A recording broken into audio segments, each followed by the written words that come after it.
can't say Massachusetts. Massachusetts is a good thing I'm Canadian.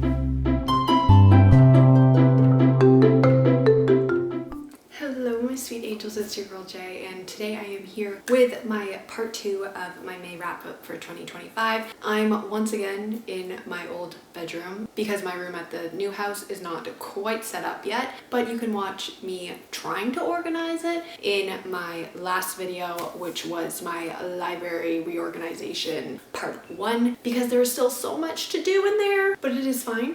We are back and we are going to talk about the last 8 books that I read in the month of May. I read a total of 17 books. If you want to hear the first few books that I read, then you guys can check out the May wrap up part 1. But without further ado, let us get started. The first book that I read is Trinity, 3 short stories. This is by Elizabeth Salas, and I gave this one a 3 out of 5 stars. This is 3 short stories that follow a nameless girl who struggles with people thinking that she is a monster. This was an extremely quick read. I flew through it. I really liked how it felt that we were trapped inside of this girl's head, and she had so many swirling thoughts and emotions. It just made for a very interesting read. I really liked the ending as well. Honestly, I wish that this had been so much longer because I was very intrigued with this character and wanted to know way more about her. But overall, I thought it was fun for what it was. I gave it a 3 out of 5 stars. Next up is the book that I probably loved the most out of this entire month. It is A Cruel Thirst by Angela Montoya, and I gave this one a 5 out of 5 stars. While trying to avenge his family, Lalo is unexpectedly turned into a vampiro against his will. Carolina Fuentes wants nothing more than to be a vampiro hunter like all the men in her family. Then she meets Lalo, who is completely opposite from everything that she knows about vampiro. She knows that her father would rather she leave town with a husband to protect her, so she hatches a plan with Lalo to fake their engagement. I read Sinner's Island by this author a month or 2 ago, and it was one of my favorite reads of that month as well. Angela Montoya is quickly becoming one of my favorite authors. I just think her writing is so much fun. I just love the reluctant allies, fake fiance storyline of this. I was hooked from the very first chapter. I loved Lalo and Carolina both so much as characters. Carolina is definitely not a damsel in distress. She was so fierce and independent. I could not help but love her character. And then Lalo was just such a little sweet boy. He is so different from all the other vampiro in the story. His character definitely intrigued me the most. He refuses to drink from humans, which leaves him very weak, and I found that very interesting. I thought that the banter was so well done. I think that the chemistry between the two of them was amazing. I just loved them from their very first interaction with each other. The secondary characters in this really shone for me as well. I loved Lalo's sister, Fernanda. I would absolutely love a spin-off story with her one day. I think it would be so much fun. I am definitely going to be adding Angela Montoya to my auto-buy author list. I really love her writing style. 5 out of 5 stars. Next up, I read The Romantic Tragedies of a Drama King. This is by Harry Trevaldwin, and I gave this one a 2.75 out of 5 stars. This follows 16-year-old Patch, who is on the hunt for a boyfriend before prom. With help from his best friend Jean, he has his eyes on 2 boys from drama club, Sam and Peter. I was not the biggest fan of Patch at the beginning of the story, which made it very hard to root for the romance. He is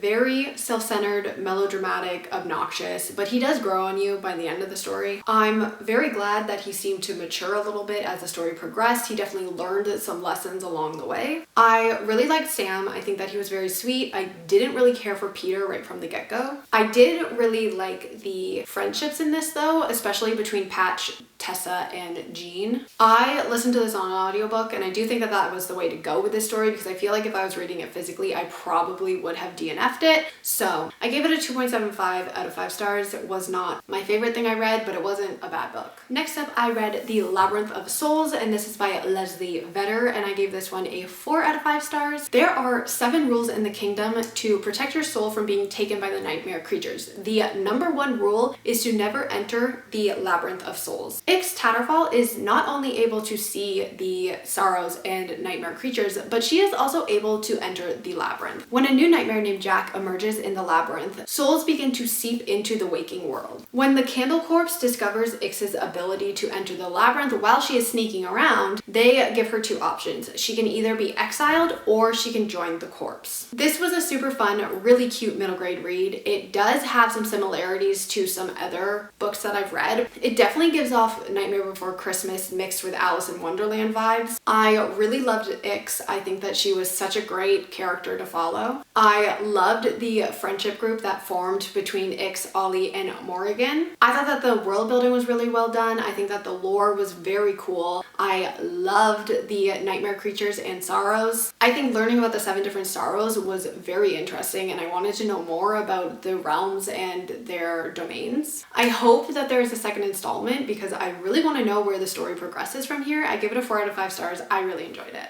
Next up, I have another middle grade book. This is Family Week by Sarah Moon, and I gave this one a 3.75 out of 5 stars. Since they were little, Milo, Lena, Mac, and Avery, along with their parents, celebrate Family Week together in Provincetown, Massachusetts. This year is a little bit different because Avery's dads are splitting up. Mac just flunked out of 7th grade, and Milo is on his way to a prestigious boarding school that he's not really sure he wants to go to because it will mean that he has to leave his twin sister Lena behind. They need to make this their best summer yet, and Lena is determined to make that happen. This was a very quick read. It has a very diverse cast of characters, which I really liked. It focuses heavily on chosen family, which is one of my favorite tropes. Each of these characters are dealing with different situations and issues, and I really liked how all of the characters came together to support one another in different ways. I really liked that none of their issues stemmed from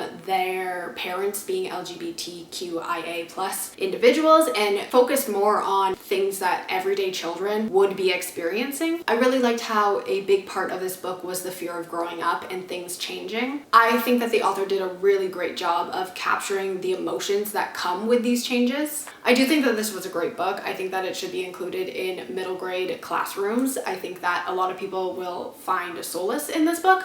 I give it a 3.75 out of 5 stars. Next up, I read Bad Influence by Claire On, and I gave this a 3 out of 5 stars. This follows Charlotte Go, who has been sneaking behind her parents' back in the hopes of becoming an Asian American fashion influencer to help her parents out financially. After she stands up for a pretty well-known influencer, she gains traction in the online world. But will she let newfound fame take control of her life? You'll have to read the book to find out. This was a very average read for me. I can't say that I was particularly intrigued by the characters or the story for the first little bit. By the end of it, I was invested, but it did take a while for me to get there. I wasn't the biggest fan of Charlotte, and I feel like she was very self-centered, which made it very hard for me to root for her. I just think that she cared so much about her social media, and she wasn't really seeming to learn her lesson as the story progressed. My favorite character was definitely Steven. Even when he's being very unsupportive of Charlotte, I still think that he was better than the other boy that she was seeing. Overall, it was an okay read, but nothing special to me, so 3 out of 5 stars. Next up, I read Everything is Poison by Joy McCullough, and I gave this a 4 out of 5 stars. This one follows Carmela, who has always wanted to be a part of the Tofana apothecary like her mother. Now that she is 16, she is finally brought into the family business. As she begins her work as an apprentice, she starts to see the secrets, danger, and responsibility that her mother has been hiding from her. I am usually not the biggest fan of historical fiction novels, but this one was so stinking good. I flew through it so quickly. I thought it was so easy to read. I really liked learning about Aqua Tofana and the woman behind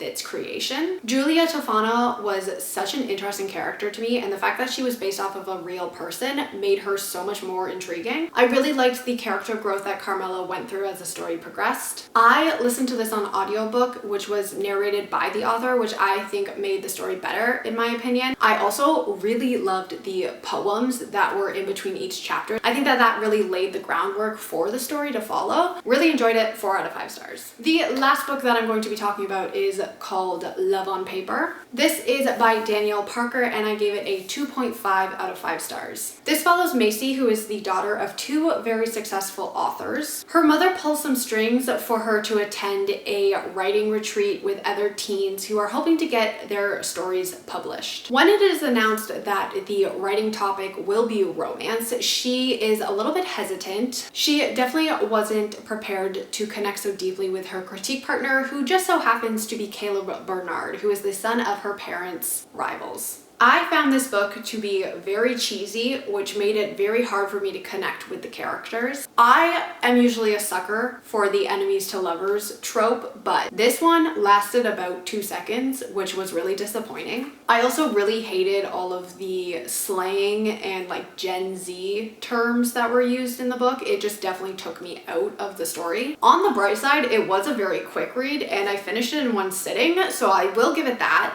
but this was definitely not for me. I gave it a 2.5 out of 5 stars. Alright everybody, so that was my May wrap up part 2. If you are interested in the first couple of books that I read for the month, then definitely check out part 1. But let me know down below if you have read any of these books and what you thought of them, and I will see you all in my next video.